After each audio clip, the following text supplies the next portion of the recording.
All right, guys, a little bit about myself. Travis Huckaby here. I know the screen says another name, but I am Travis Huckaby, one of the Navionics Marine Specialists. Also, here's a little bit of my credentials in the bass fishing world. Um, Up to date right now, I'm fishing the FLW Costa Series. So, having a good year so far, sitting in the top 20 in the points race. Just enjoying it, having a good time. So, here's a few of my credentials, guys. A little bit about myself. Some of my main sponsors: Navionics, River to Sea, Phoenix Rods, Lew's, Humminbird, Minn Kota, CNC Marine, Mercury, Sims, Cal Coast Fishing, Eco Pro Tungsten. Um, that's to name a few of them. Greatly appreciate all their support and everything they do to keep me on the water. So that's what helps me, guys, put on things like this is the support from the sponsors. So all you can ever do is just give them the most support you can on the water. And when you need products, always take a look at all the top of the line products out there from these good sponsors. All right, guys, today we're going to talk about setups I throw the frog on, the different type of frogs that I like to throw, some modifications I do to the frogs, and then when and where to throw the frog, and kind of how to adjust with the presentation of the frog on letting the fish kind of let you know what's going on and how they want to retrieve. So we're going to get into it kind of from square one to when and where, how, all the good stuff. So let's get this party started. And afterwards, guys, feel free. I got on here. My email is thuckaby@navionics.com. Feel free to shoot me an email if you have any further questions on the frog system setups or anything like that, or even if you just want to chat about some fishing. I'm always willing to talk fishing. So shoot me an email if you feel up to it, and we can go over that. All right, guys, here we go. The setups I throw my frogs on. I use the Phoenix M1 7H heavy rod. And guys, I use this rod for my frog that I set up. I always have different setups for different presentations.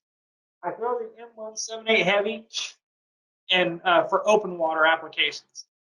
Then I change up and we'll use my Phoenix Recon 796. It's a heavier rod. It's got a quick tip on it, but a good backbone to it. So I use that when I'm fishing mats. I know I'm kind of getting ahead of myself here about the locations I'm using, because we're going to talk about open water, talk about mats, all that good stuff here soon. But the setup is orientated around the approach that I'm using. So the Phoenix M1 7.8 heavy, it's a little bit lighter weight rod. It's got a soft tip on it where it's awesome whenever you're working the frog. It's a real easy rod to walk the dog with whenever you're throwing the frog, stuff like that. And it's lighter. It doesn't wear you out. So I use that in open water. Then I step up, like I said, to the Recon 796. It's got a stouter backbone. And I'm not really worried about walking the dog. It's got a heavier tip on it. You're pretty much just pulling that frog over the mat. So, and then that fish eats it. You need the backbone of that heavier rod to bring the fish out of the mat. So, but with both of these applications, guys, as far as my reels go, I use the Lew's Tournament Series reels. I use the Lew's Tournament Series MB reel in a 7.5-to-1 ratio in open water. And I use a little bit faster ratio, guys. It makes it easier when you're working that frog. My main deal when I'm throwing the frog is I throw it to a walking the dog approach, where with the quicker reel, it picks up the slack line. So you can walk the frog real tight, or you could slack the line and actually make it walk a little loose, a little wider per se. But with a quicker reel, you can catch up to it real quick, walk it, make it veer, walk it tight, make it veer a little bit one way. And I'll get deeper into that presentation, like I said, with a little bit of the locations that I throw it in. But the quicker the reel, the better. For when that fish eats the bait, takes down the bait on a reel, set, get them moving. Especially on the Delta, guys, that's what we're pretty much focusing on tonight. And that's one of the deals there is you're going to 99% of the time have grass around when you're throwing the frog. So in my favor, in my opinion. So with that being said, when that frog slurps, or when that bass slurps that frog down, you want to reel down, give that fish the bad news, and keep him coming. Get him to the boat. Just keep him, get his head up, get him out of the grass, and keep him coming to the boat. So a quicker ratio reel with the drag, a heavier drag, is a great thing to have. Same thing, guys, that Recon 796 with the Lewis BB2 wide spool reel. That reel is a winch. It's I use that one for the mats because that one's just, it's got a wider spool on it. I can make longer casts with it, and it's one of those deals. You can reel down set, and having a quick ratio, that wide spool, it picks up real fast. As soon as that frog takes it down, you feel the weight of it, you set the hook, you start cranking on them and just lay back on them and keep them on top, try to get them on top of the mat and get them coming to you. So with all the technology and advancements out there, guys, it's one of those deals. Use it to your advantage. There's awesome products out there for us fishermen to put to work. So this is my setups. Love the two setups. Like I said, you want a rod that you can work the frog with well, or has enough backbone to get them out of the slop. And it's a rod that doesn't wear you out all day long. You know, if you're out there, I can go out there and throw frogs sun up to sundown. I love throwing frogs, and there's nothing worse not to have the wrong rod for the application. Get out there and you're trying to work a frog, you can't walk it right with a stiff tip on the rod, or it's a heavy rod and your wrist is beat up by the end of the day and you got arm pump. You know, the right rod makes throwing a frog a lot easier. All right, guys, talk about the line here. I have 50-pound braid on my open water rod, and then I use 80-pound braid for the rod that I throw on the mats. Now with this, it's just kind of one of those deals. The 80-pound braid, I'm not worried about the fish being line shy. When that frog's on top of the mat, those fish aren't going to see the line at all. And it's just one of those deals that, like I said, not worried about them being line shy. And when that frog takes it, I want to hammer them, get them on top of the mat, and keep them coming to the boat. So it's pretty much like you're just going to winch them in, and you're going to use the heaviest line you get away with, you know. As far as the 50-pound for open water, the lighter weight braid is gives the bait a little more movement. It's not as stiff, not as heavy. So whenever you're walking the dog in open water, that lighter braid, I know guys even will go down to 30-pound because you can throw it far, you can walk the dog easier, you know, the whole nine. The heavier braid doesn't sink the nose of the frog, anything like that. So they go a lot of lighter braid. I stay with 50-pound because, like I said, guys, it's one of those deals. The frog is a big fish catcher for the Delta. It's one of those things that with these frogs on the Delta, guys, I can't tell you how many 4 to 8 pounders I've caught on it. And I mean, last year I had a 12 on the frog and an 11. The year before that, I had 3 10s on it and a 9, a heavy 9. And then the year before that, I had another one that was in the 12-pound class. So it's like that Delta and the frog, they go hand in hand.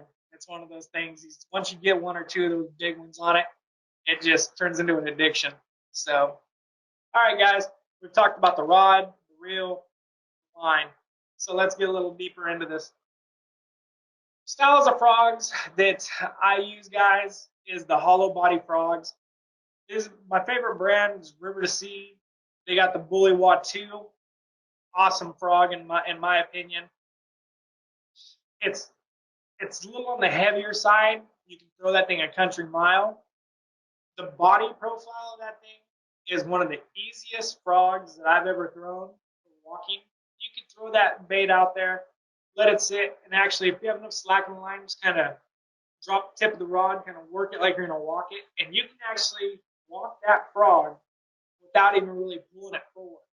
So it's an awesome bait for if you're fishing in an area with grass clumps or a mat that's got some holes in it. You can throw that bait out there on the mat, pull it into the opening, and just kind of twitch that frog right in the opening back and forth. And boy, it's one of those things. A lot of those big bass can't handle that. You got that frog just kind of sitting in place there, kind of just treading water per se, and they come up and smash it. So hands down, one of the best walking baits that I've thrown.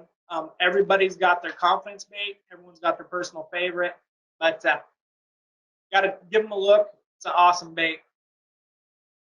Majority of the time I'm throwing this, the hollow body, River Sea Bullywah 2, in the mornings when it cools down a little bit, or you have a little system come through, something that just kind of puts the fish in a little bit of a funk. I will make sure I have a hollow body popping style frog tied up like the River to Sea. This is the Spitting Wah. There's a few other cool brands out there that make a spitting frog. Like it's like pretty much a popper, but a popping frog. And it's one of those things. It's a slower approach, and definitely don't overlook that. That can get you some big key bites whenever the fish aren't really wanting to chase a frog that's being that's swimming, stuff like that. They want to eat that thing. It's a good meal. They'll take it down slow. It's just a slower approach, and they'll eat that popping frog big time. So those are my two main go-to frogs right there, and that's the two color patterns that I throw pretty much religiously. Next page. Another style of frog, guys. This one is one of those things that I'll kind of say I have a love-hate relationship with it. It's called a hollow body. It's another style of hollow body. It's the kicking frog or buzz frog. Man, I've had some big fish come up on this thing. I don't know what it is. Yeah, it's just I really can't seem to keep them hooked. It's a great search bait. I've caught them. This is kind of my 1-2 punch right here. I'll throw that, and then if I miss a big swirl blow up, I'll throw a popping frog back in there, and it seems they'll eat that popping frog. It's kind of an awesome search bait to me, is throwing that buzz frog or kicking frog. They'll come up on it, swirl. I'll have another rod right on the deck of the boat ready to go. They miss that thing, I'll pitch that popping frog over there, pop it a couple times, and usually they'll slurp that thing down. So that's kind of my 1-2 punch on how I use a kicking frog or buzz frog. Don't get me wrong, I have caught them on the buzz frog, but just I have a lot more confidence putting fish in the boat with the popping frog or the actual just hollow body frog with a slower stop and go walking or popping the frog type of approach. Well, like I said, everything kind of has its own niche. Warm weather, little breeze. That buzz frog keeping it moving. They'll come up on it. Pretty much calm conditions, stuff like that. You want to throw that normal frog, or if it's a little cool, throw that popping frog. It's always got to kind of let the fish tell you what they want. If you're throwing that normal frog, throwing it out there, working it, fish comes up on it, slaps it, work it a little bit again, slaps it, dead stick that thing. You've got its attention. So dead stick it. A lot of times, guys, right when you're about ready to pull it again, you worked it, she slapped at it, you pause it, and you're like, oh man, it's a stubborn one. You go to move it and they kill it. So a lot of times you gotta let the fish tell you each day of what presentation they would like. If they want to stop and go, I mean, I've had them where you're just working it like a spook per se, just walking it all the way to the boat and they're smashing it. Those are the fun days. You can cover a lot of water and just hammer them.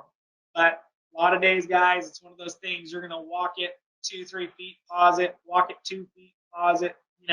Keep move it and stop it, move it and stop it. Let the fish tell you when they're going to eat it. If they eat it on the move, try keeping it moving. If they eat it on the pause, then it's time to slow it down a little bit. All right, guys. Next page here. This is something, guys, that I've found out is pretty critical in choosing the right frog. Now, with the frog, guys, it's all about the hook penetration.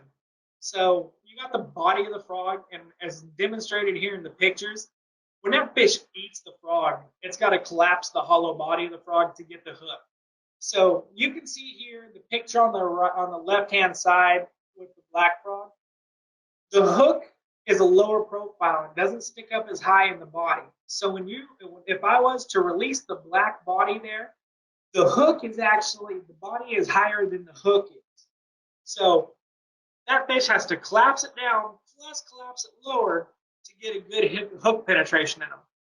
Now the picture on the right here, the white frog, you can see the hooks are a lot higher per se to the sandwich down body. And now those hooks in that specific frog are pretty much even with the back. And that's where I like it to be. The fish doesn't have to clamp down as hard and crush that hollow body to get the hooks to come up and penetrate. So when it's got more gap per se in there, it's got more area to sink those hooks in that fish. And I've had a way better hookup ratio, guys, on this one on the right-hand side with that body being able to collapse down. And it's a different style hook. The one with the black frog here, you'll notice, guys, whenever you're choosing your frog, the hook comes up and they'll be like this, per se, on the one on the right-hand side. And the one on the black, those hooks are more spread out wider. And what that does is changes the depth of the hook, of the gap in there. So you don't have as much gap for that hook to hook onto the upper lip, to penetrate the fish. Now with the other one, it's more upright. So you have the whole gap there between the shank and the tip of the frog. So that right there is a huge key for a better hookup ratio, guys. Just something that I always use kind of as my rule of thumb to choosing a good frog. And also you'll find that the compound that the body of the frog is made of, some of them are hard and they don't collapse as well. And then some of them are real soft, which I prefer the softer body because once again, it's easier to collapse, better to put a hook in those fish. So that's a little bit of a quick tip on choosing a frog. Watch the hook angle and also the strength of the body composite. If it's thinner, easier to collapse, that fish is going to sandwich it down and get a hook in him. If he's really got to clamp down on that thing to get the hooks to expose to hook him, it's going to be one of those deals, guys. You're going to have a little bit, I'd say your percentage would be worse trying to put a fish in the boat with that style of frog. All right, on to the next. Some modifications I do, guys, to these frogs. First one I usually do out of the package is a lot of these frogs come with about 4-inch legs on them. The legs are long. I usually will trim them up about 2.5 inches. One of the main reasons I do that for, guys, is I like to shrink down. I want that fish to zero in on the body and not have some legs to get a hold of. I've watched it before out there on the Delta. I was walking a frog. I threw it up on some like grass. It was more like the periwinkle, stuff like that. Threw it up there, walked it off there. Fish come right off from underneath the edge of the mat and followed the frog right underneath it. And about 3 feet from the boat, I'm watching it. And he's about a 4.5, 5 pounder. He comes right up behind it and actually slurps down the tails and pulls the frog under. And I'm sitting there, and one of my buddies with me, he's like, "Hey, you gonna set on that fish?" I said, "Man, he don't have the body of the frog in his mouth." So I pulled, and I'm pulling, and he starts swimming. And I lift, and he had enough pressure in his mouth to hold on to that frog, and I brought him straight. I just kept lifting, and I brought him to the surface where we could see the whole body of the frog out of the water, and he just had the tail. And I just started pulling, and he actually turned towards the boat, and then kind of head pumped and let loose. And he just had the tail, the legs in his mouth. So from that day on, I was like, you know what? I'm trimming legs down. I want that fish to get a hook in him. So he's going to concentrate on taking the body of that frog and not just coming up and trying to nip the tail, nip the legs off, take that frog down. I'm all about putting a hook in him. So I trim up my legs. A lot of times I'll stagger the legs a little bit, and that even gives it an easier, for some reason, having the legs staggered a little bit makes it walk even easier. So I'll stagger the legs about 1/4 of an inch. I mean, it doesn't take much. It's amazing, guys. Trim them up, stagger them a hair, easy to walk. It's simple. So, and having that also with the longer legs, guys, that fish trying to nip the legs and do all that sort of stuff, nothing's more frustrating than tying on a new frog. You're all happy out there. You're ready to take on the fish. First thing in the morning, you fire out there. I'm speaking from experience from last week. I had this frog perfectly dialed, everything I wanted done to it, and I fire out about my 4th cast. This fish didn't blow up on it at all. It just slurped it down, and I reeled down, set on it, and it loaded and come unloaded. Oh, I missed them. And I reel up, my legs are gone. That fish got a hold of the leg and actually pulled the legs out of it. So it's one of those deals. It's like, man, these frog, these fish, they can clamp on there and hold on to that fine rubber string hard enough to rip those legs out. That's pretty impressive. So one of those things, guys, is trim them down, put the odds in your favor. Another thing I do, going on to number 2 here, I apply a dab of super glue, guys, to where the hook shank comes out of the body of the frog. A lot of the times, they're an enclosed chamber, but after a few fish, that usually tears in there, and you'll notice your frog kind of starts sitting at an angle of the back end down and sitting lower in the water. Once this does that, it makes it harder to walk. It puts the keel where it's pushing water instead of sitting on top and being able to walk. So if that starts doing that, guys, or right out of the get-go, a lot of the times I'll trim my legs and do it right out of the box. I'll put a dab of super glue in there, and it kind of super glues that orifice closed. So no matter what, with all this stuff going on, those fish chewing and everything, it keeps that chamber sealed. So you don't have to worry about the frog taking on water or anything of the sort. So it's a quick fix, and it comes in hand, big time in handy. Also, guys, next step, with the frogs that I throw in open water, I was telling you guys all about the hook point. I want as much hook point exposed as I can when that fish eats it. Now, with the hooks on them, what I'll even do in open water when I'm not worried about it snagging grass or hooking moss, I'll angle them even up a little bit, where they're up higher, where if I take my hand and slide it over the frog's back, get a hook. That right there in open water makes a big difference. A lot of the hooks, guys, if you look at them, the hook points will actually be pointed down towards the nose of the frog.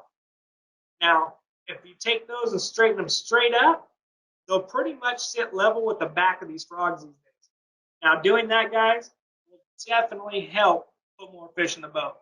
That's something that I've played with, and even a good friend of mine, Ish Monroe, he's talked about it. I mean, back when they were before these frogs, it was pretty much 5-6 years ago, before they came out with the heavier duty hook and all that stuff. Ish showed me a few of his frogs and was talking, and he's like, man, Trav, I told him about a couple that got away, and he's like, yeah, what you got to do is you got to get that hook up. And back then they had a lighter wire hook, and those fish would come out and eat that frog and would actually spread the hook out. So Ish was actually using a piece of braid and tying the hooks together where it would keep the hooks from spreading. It would keep them in place up high where it would get the hook into it. And guys, I tried that back in the day, and it worked. He was definitely on to something. Who knew one of the Elite Series guys, right? Would be on to something. But anyways, nowadays, the hooks, they're a heavier wire. They're a lot stronger, so you don't really have to do the old braided line trick. But getting that hook up parallel or up flush to the back where it doesn't have to press it down to get a hook as much definitely is a help to landing more fish also. Also, guys, here's one for you guys that like to fish mats. What I'll do is, right out of the box, I like to throw, as far as colors go, I like to throw black frogs on the mats. The black frog, to me, leaves more of a profile, a darker shadow, so that frog can key in on it. So whenever it's up there, it's dark, the bulk mass leaves the shadow on the mat. That's what I want. I want that fish to be able to track that exact frog. I don't want him to try to come through the mats and miss the frog. I want him to be able to zero in on it.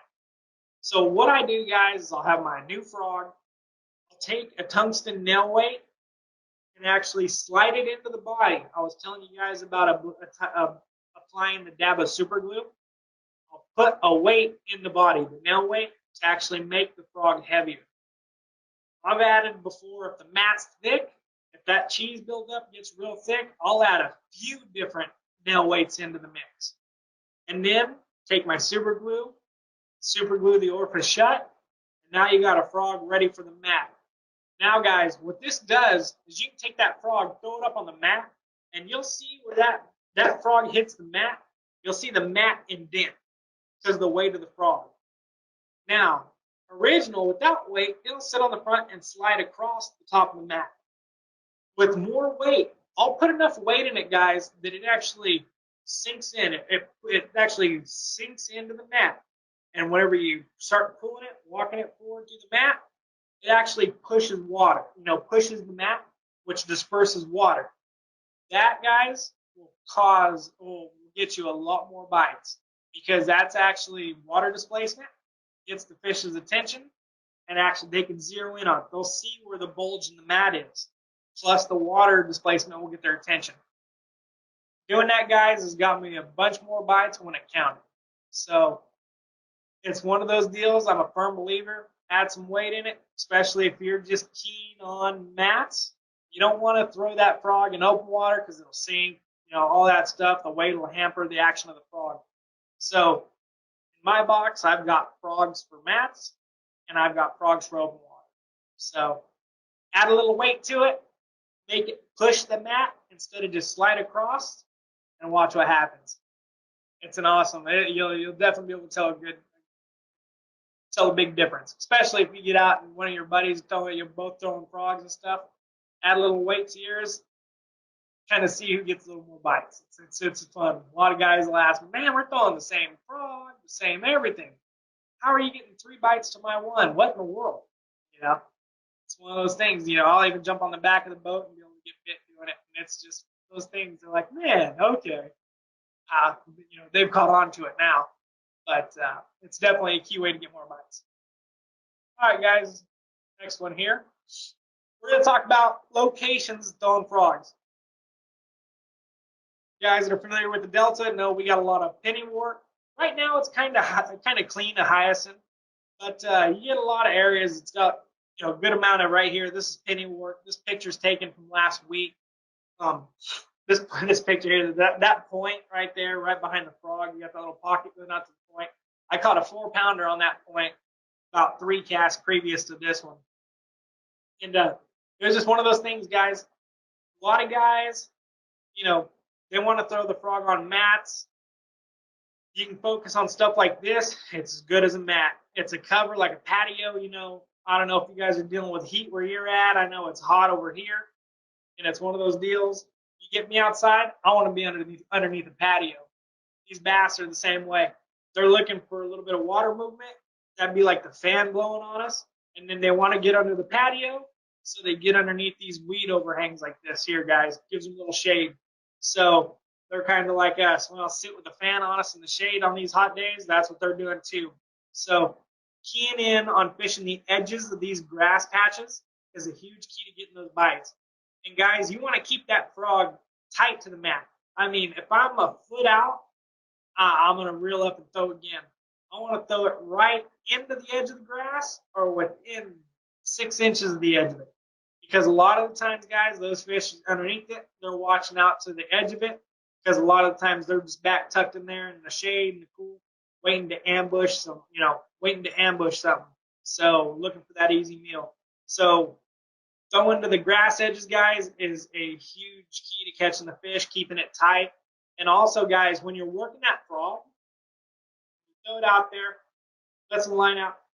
If you want, you can actually walk that frog down that exact weed edge, all by paying attention to the way you're walking it.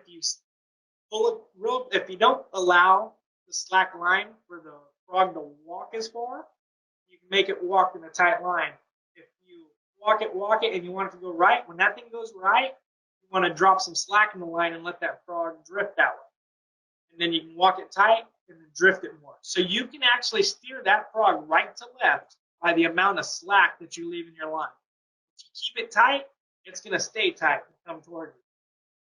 Tight, and then when it goes this way, hit it and drop some slack, and it's going to push. Especially if there's a little bit of current, you can walk that frog, make it do a foot movement in one shot if there's a little bit of current. Give it enough slack line, drop your rod tip, let it just go with the current, and it'll go that way, right or left. So just paying attention to your slack line is a key feature on the direction of walking that frog.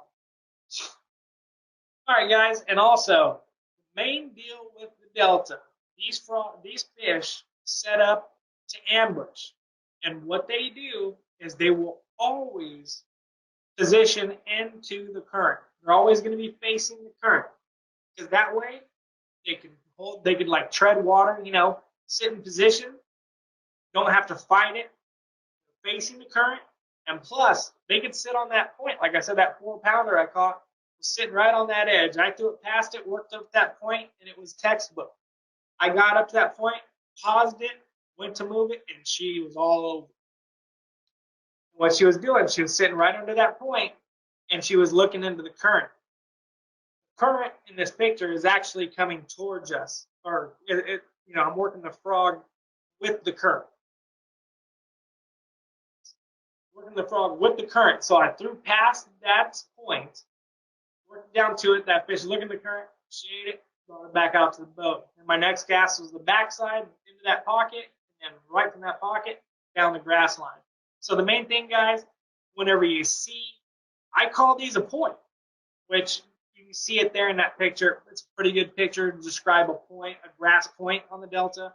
A lot of guys are I don't want to say just mother lode orientated. Everyone wants to see a mountain point or a brook point out in the water. With the Delta, guys, you got grass lines that are submerged. You have tules. You have floating grass like this pinning wort. Anything like this, guys, is a point. It's going to obstruct the current. It's going to give them a nice little break in there. They're going to position with the current, and they're going to use it as an ambush point to feed on. So little things like that is the fine detail of getting getting more bites. Really choosing a spot within a spot per se. All right, guys. Next one.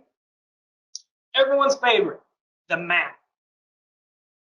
A lot of guys, it's one of those deals that you say frog, they talk.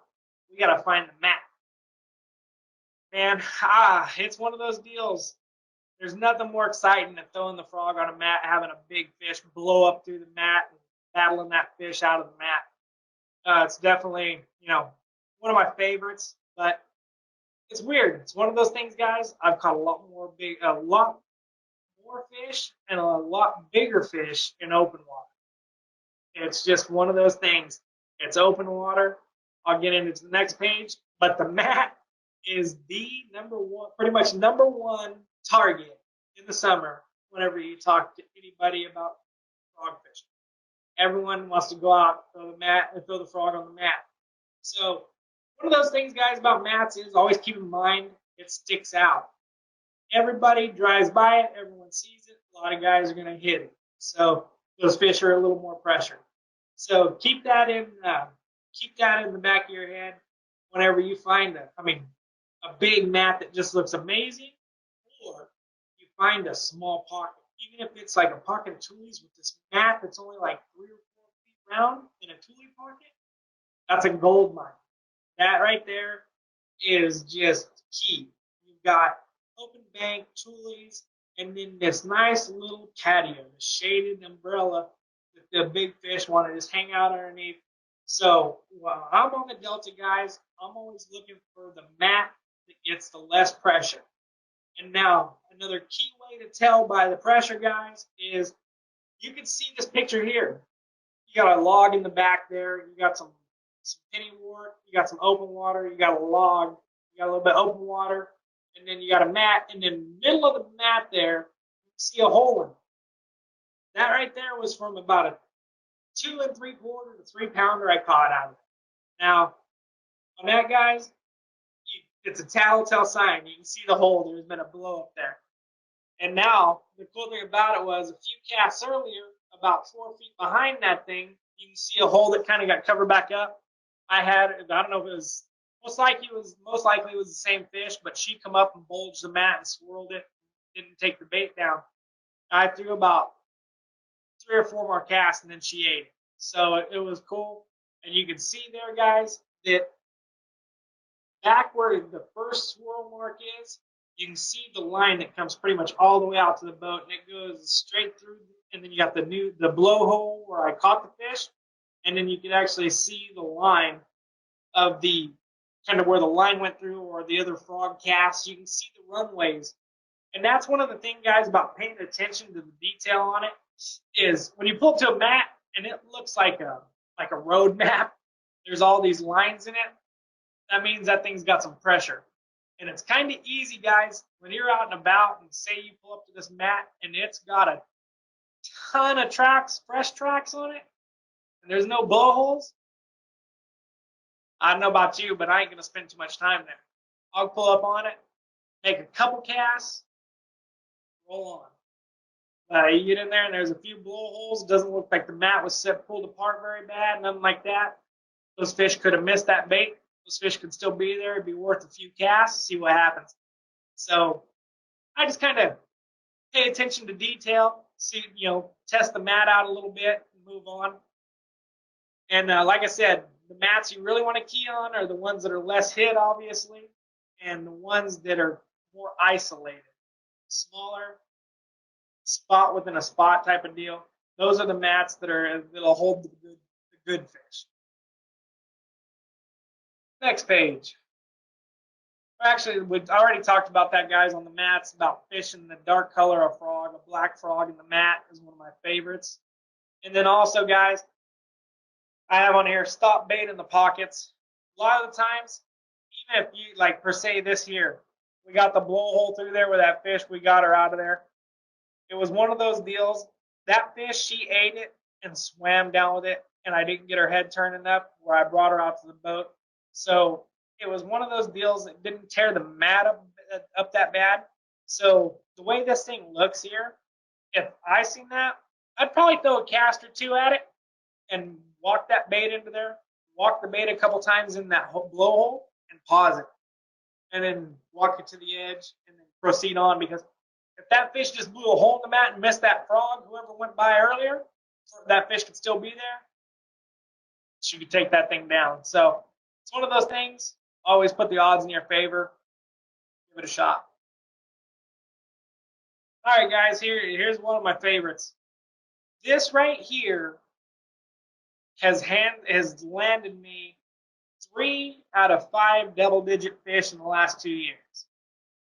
I'm not a fan of the mat. I'll hit a mat, especially, like I said, an isolated mat. I'll hit it, no questions asked. But as far as my big fish, guys, this is where it came from. This here is a perfect example of a weed line that's out off the bank. Now, I'll throw that frog all the way up into the hyacinth, walk it off about 6 inches to a foot and pause it. And then I'll walk it, that's called a trough there. From the hyacinth to the weed line, that's a trough. I'll throw it on the hyacinth, I'll walk it off about 6 inches and pause it. So if the fish are up shallow, real tight, that fish, once it walks off that hyacinth, they're going to try to kill it. Now, I'm going to get into it here in a few minutes, but tides really orientate fish positioning. So if that fish is up tight, you're kind of playing all odds right now. We're not gonna focus on tides. We're gonna say you're gonna throw that frog up there on the hyacinth, work it off about 6 inches, pause it. That fish could smash it. If it don't, I walk it across the trough and I stop it right before the grass line. Pause it there, and then I'll walk it to the top of, like pretty much the center of that grass line, and pause it. Don't smash it. I work it off the grass line about 6 inches to a foot with a couple real aggressive walks so it disperses some water, draws some attention, and then pause it. And a lot of times, guys, the bites seem to always come right before or right after a grass clump or a tule line or a hyacinth edge or grass edge. So keying on the edges is where it's at. A lot of those bigger fish are sitting on the edge or right in the edge of the grass, just ambushing stuff, and that frog comes walking up and just parks right there on the edge of the grass, and they can't stand it. That right there, guys, is how I've caught most of my double-digit fish on the Delta. Something like this, key to it is make sure it's close to moving water or even has some moving water on it. especially right now, guys. We got some warm weather. We've got like a week of triple digits out here. These fish, you know, shade's great, but they're going to want some moving water. They're going to be close, real close to moving water to keep them a little bit cool. So keying in on that grass and some moving water is going to be key to getting a good bite. All right, guys, I've hit this. Talked about walking it through, pausing it right before and right after the grass. Keep it moving. Next page. All right, guys, we've got, like I said, I've got about, say, 5 or so double-digit bass under my belt on the Frog in the last couple of years, in the last 2 years on the Delta. Now, like I said, I'd say 3 out of the 5 came from fishing open water grass, like you just seen in the last page. This fish here, guys, one of the main things about frog fishing is paying attention to detail, paying attention to your surroundings. This fish right here, I was out, we were in an event, fishing down this stretch of bank, and there was about a 7 or 8 foot, just real small section of tulies on this rock bank. And the tulies had a swarm of blackbirds in it. I mean, there was probably 30 blackbirds, and they were just all over this tule patch. And it was in the evening. It was warm, little overcast. All the conditions were right. This is going on. I'm watching all these blackbirds, and I mean, they're coming down, and they're right on the edge in the tulies, right on the water edge, you know, and out in the water. But they're in the tulies out in the water. So I grabbed my black frog, actually tied up. I cut my white frog off that you guys have seen that I throw in my open water. I tied another frog, this black that I hadn't added weights to yet. Tied that frog up, hit my hooks on it, and it was, I would say, theoretical. It was perfect. What I was hoping was, with all those blackbirds there on that tule clump out in the water, I was hoping that there was a good one sitting right there focusing on those blackbirds and waiting for one to hit the water. So, tied up that new frog. First cast, guys, I threw that frog right into the base of the tulies there. And I mean, I made it splash down. I wasn't trying to be secret about it, make a stealth cast. I mean, I fired that thing over there. I made it land hard. And guys, I didn't even click the bell over. That fish blew up on it, blew water everywhere. It was one of the coolest things ever. It was one of those deals when you're on the water that you're just like, you could have a good dream about it weekly. It was just one of those things you wish you could wake up every morning and react that moment. It just puts you on the right foot for the day, you know. That fish, that black frog hit the water. It thought it was one of those blackbirds, and he was on it. I didn't get to click the bell over. It blew up. I clicked the bell, set the hook, and the fight was on. And he ran right out the deep water, tail walked twice, battled him, put him in the boat. It was a little bit over 10 pounds. It was just awesome. That fish was there. It was just perfect theoretics. He was there waiting for one of those blackbirds to come into the water, and that frog hit, and it was black. It matched the hatch, and it was game time. That fish ate it. So with that being said, guys, always pay attention to your surroundings. If you're out and you're running past, you're idling through a 5, and there's a bridge or a catwalk, anything with an overhang that has sparrows or something, and they're out there, you know, if there's an abundance of them moving around, stuff like that, guys, type of brown frog. If there's sparrows or swallows, type of brown frog. Throw a couple casts over to near the dock piles or the overhang. A lot of those big bass, they're not stupid, man. It's one of those things. That's like a hometown buffet to them. That's an easy serving. They know they got one of those things. One of those baby swallows or something falls out of a nest, they're on it. Quick, easy meal, one and done. So whenever you're out, pay attention to your bridges, I've caught a few good ones on the catwalks that go down to the dock, that go over the water, get back there parallel, skip some casts back behind the dock under the walkways, and hang on. Some of those, man, been some good fish caught around the docks and the catwalks. Do the same thing. You know, they're waiting for that that baby bird, anything to splash down in the water, and they're going to take it. So, all right, guys, and also, like I said, attention to detail. Just watch your surroundings. You know, just a lot of guys get out on the Delta, and everyone thinks I'm just going to throw this frog on a mat. Whenever you open up your horizon to a few different locations, some specific points, like I said, the walkways, bridge piles, stuff like that, even shade pockets, guys. If you got, there's a few areas down in the old river and down in the towards the south end, it's got some areas where there's some big brush that overhangs the water. Get down in there and skip a frog back in there shallow underneath in the shadows. Hang on. There's been some good ones caught down there. I've caught some good ones down south, skipping that frog back in the shade pockets. So watch for tree overhangs, anything like that. And also, guys, like I said, you don't have to worry about being stealthy, making a quiet cast. Whenever you're focusing on these fish that are keying on a specific bird falling in the water, anything of the sort, it's one of those deals that a bigger splashdown could actually draw the attention for that bite. You know, wouldn't recommend it if you're flipping or something like that. But for this technique, you're pretty much keying on matching the hatch of a bird falling in the water. So make that bait splash down. Could be the key ticket to getting that big one to bite. All right, guys, we've talked a little bit.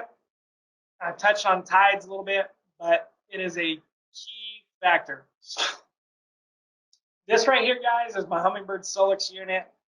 In my Humminbird Solix unit, I'm running the Navionics Hot Maps Platinum card, guys.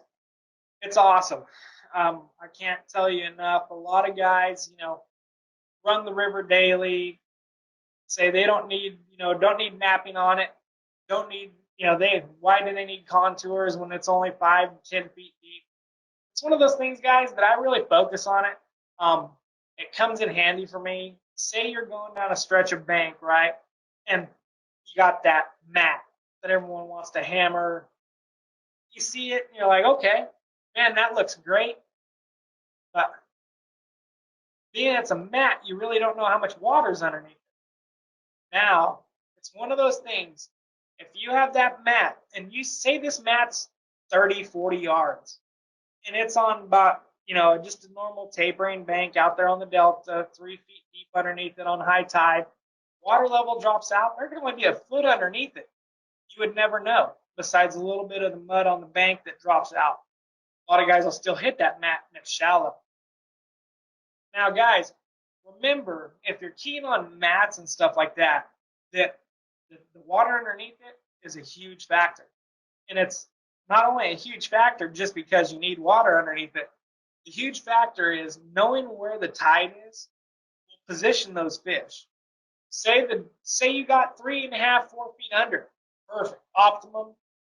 That's going to, that'll hold fish.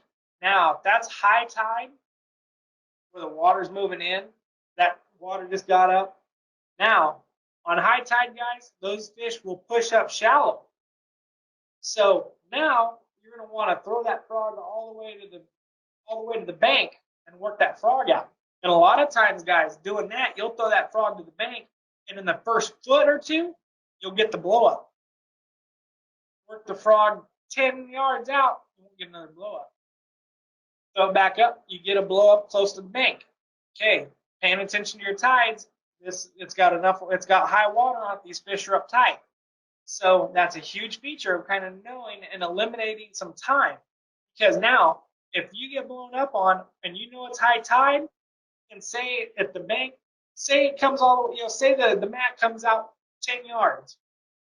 It could be 1.5 feet, 2 feet at the bank where the rock meets the bank or whatever meets. It could be 2 feet right there. Out at the edge of the mat, it could be 10 feet. Guys, those fish are going to be up tight, and they're going to be sitting up there ready to eat right off the get-go. So make that cast to the bank. They can blow up on it there. Then you're not going to, once you understand the tide and what the fish are positioning with, they're being up tight, then you don't have to work the bait all the way out.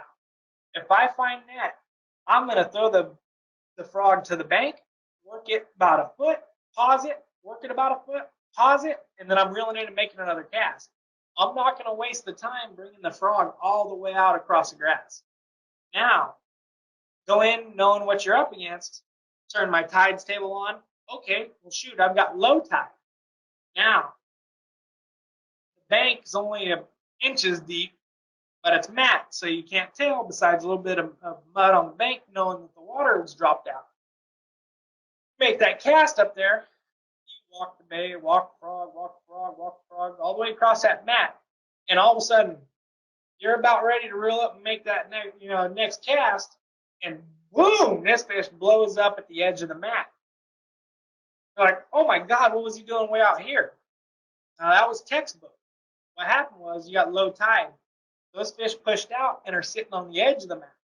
So a lot of the times, guys, majority of your blow-ups are either going to come from the base of the mat, where the mat meets the bank. They're either going to be up tight or they're going to be out. And now, a lot of times, like that picture I showed you with the mat that had a blow-up, a hole. What happened there, guys, was I used my Navionics, and I actually was watching my contours, and where that blow-up happened, there was the tree in the background, and what happened was that whole bank was 2.5 feet deep, and right there, it fell off into 3.5, and it was a small little, like, creek channel type of little, I wouldn't even call it a creek channel, it was just like a little washout, and guys, that fish was sitting right in that washout that Navionics showed there was a 1.5 foot depth contour change there. And sure enough, that fish was just sitting right on that contour change under the mat. So with that, there was a spot within a spot that held that fish out there midway from the bank to the edge of the mat. He was in a little trough. So when the water dropped out, he just stayed right in his little trough there. He had a couple feet of water still on him. He didn't have to push all the way out of the shallow water out to the edge to get into comfort level. He was able to stay there. So using your Navionics mapping and knowing your tides on the Delta is a huge key. Huge key, guys. Especially, like I said, if you're a mat fisherman, you don't even have to waste time. A lot of guys go up there and they'll throw across the mat and then kind of pull up. So I fished with a couple guys and I'm like, man, I got this mat over here. It's awesome. We caught them yesterday morning. It was about 10:30. We pulled up on this mat and we caught 2 4s out of it. I'm like, sweet. So it's the next day. Me and him are fishing about 3:30 in the afternoon. He's like, we're going to fly over, hit that mat real fast. Okay.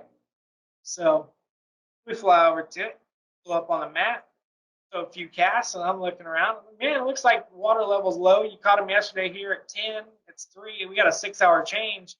You got the total opposite tide, and we were in his boat, so I used my Navionics mobile app on my phone, pulled it up. It shows your GPS region you're in right there, shows your spot on the map, and shows your contours and your tides, everything. So I pull it all up, and I looked, I said, well, man, yesterday you caught, you say you're in here about 10? He goes, yeah, I was here at 10:30. So I look at it as, okay, yesterday you had about 3.1 feet of water. It was high tide. Makes sense. The fish were here under the mat. Today, we're out here, and it's about 1.4 feet on low tide. So you've lost about 2 feet of water. So that's saying that that's only about a foot deep under there. We didn't get bit. So I was telling them that's one of the main keys, guys, about really keying in on the Delta and paying attention to what the tides are doing, because it is really critical on catching fish and kind of putting the pattern together.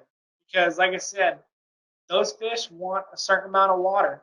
Even when it comes to grass, if you get into flooded ponds or grass flats, I'm a huge believer in grass. I'm looking for grass patches, grass flats, stuff like that. And I've got a few areas that I need about 4 inches to 6 inches of water over the top of the grass. If it drops out where the grass is showing, I can't catch them in there. It's like they pushed out and left. Now, if they've got 4 to 6 inches of water above the grass, they have a comfort zone and they'll feed. And it's one of those deals. I know to be in there, if as you see here, if my hummingbird with my avionics in it, right here in the top left corner and top right corner, it tells you right now 3.6. At that time where that cursor's at, the water is at 3.6 feet on top of high tide. Now, I know once I'm in that specific area, once the water level hits 2.2 or higher, I have a chance of catching them. If I come in there and it's at like 2.0 and dropping, it's not worth my time. I can't catch them to save my life. It's weird. I've put the pattern together in the area about the last 2.5 years. So I've really keyed on that, really paid attention to detail. When I get into an area and start catching them good, I want to pay attention. I want to turn my tides on. I want to know what depth, where the tide is at that specific time when I'm catching them. And when it comes to tournament time, I want to try to resemble that. I want to hit that area in that exact tide that I caught them in practice. I don't want to just be like, man, I caught them great in Frank's track yesterday morning, and tomorrow I'm going to try to get out there. I got a bad boat draw. Team partner wants to hit 2 or 3 spots and then get out there. You got to pretty much strategically place a lot of your timing. It's like I've had guys fish tournaments with me. I'll be like, okay, we got to leave here in 20 minutes. And they're like, I know, well, we got to leave here in 20 minutes. We're catching them. And it's one of those things, it's like, well, I have another area that I want to go to. And in 20 minutes, I'm going to have my window of opportunity in the tide. I'll have enough water in there. Those fish should be eaten. He's like, well, we're catching fish now. And it's like, okay, but we're catching 2-pounders. This other area we got's got a little better fish in it. And I know my window of opportunity is going to be between this time and this time. So I want to be there at that time due to the water level. It isn't the sun position or anything crazy. All I want is the right tide. I want the right amount of water in the air. So it's a huge key, guys. Pay attention to detail in the water, and it's one of those deals that you'll start being able to pattern the fish a little bit better on the Delta. It'll fish a little more consistent for you when you can get out there and kind of understand how the tides work and how the relations of the fish. Like I said, the tide is going to position the fish. They're always going to be positioning into the current. And also, high tide, they're going to usually be uptight. Low tide, they're going to come out. You don't want to get trapped up there. So they're always coming up and down with high and low, but they're always facing into the current. So always cast into the current and work your bait with the current. Bring that bait right into the fish's face. You don't want to bring it over the top going backwards. So always remember that, guys, when you got to stretch a bank, whenever you're going to come off pad and pull up on the bank, a lot of guys always are like, wow, I always shut down away from it. I don't drive right up to it and shut down. Stay off, shut her down, and always position where you know you're going to be working into the current. You're going to always want to put the boat coming into the current because you're going to cast off the front of it and work it with the current. Don't put the boat and float with the current and try to just toss it out and bring it against the current. Unless you're really pinpointing, you can get away with that on like low tide. And if you're really specifically pinpointing like a 1-foot strike range on the edge of a mat, you can do that and get away with it.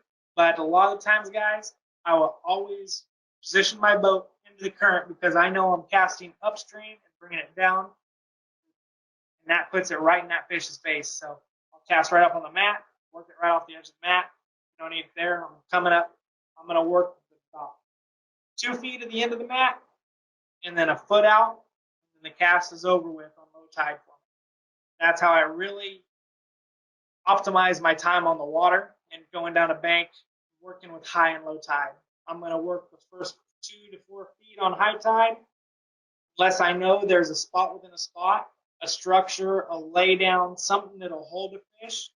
Other than that, I'm going shallow, or I'm going to the grass edge or the mat edge.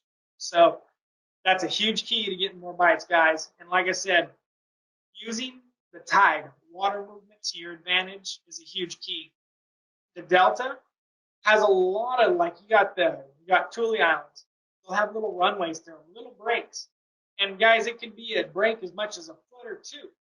But what it is when that water is either incoming or outgoing, it goes through there like a little canal. Especially if you have a pond that kind of floods out, that builds current, and guys, those fish will position in that current.